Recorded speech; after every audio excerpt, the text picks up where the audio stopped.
में एक राजा और एक रानी रहते थे। उनकी एक बेटी थी, उसका नाम शहजादी था।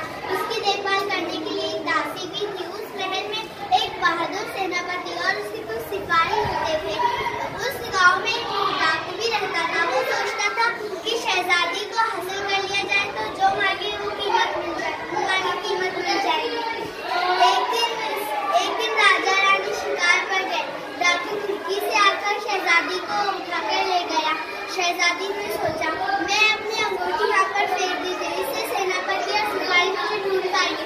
शहजादी ने अपनी अंगूठी और अपने चूड़ियां फेंकी। सेनापति और सिपाही से ढूंढने गए तो उसे वो अंगूठी और चूड़ियां मिली। तो वो डाकू के अड्डे पर चले गए और डाकू को मारकर उसे कालकोठरी में डाल दिया और शहजादी को महल में लेकर आए। राजा रानी शहजादी को देखकर बहुत खुश हुए और सेनापति और सिपाहियों को इनाम दिया। बहुत अच्छी। Clap for her.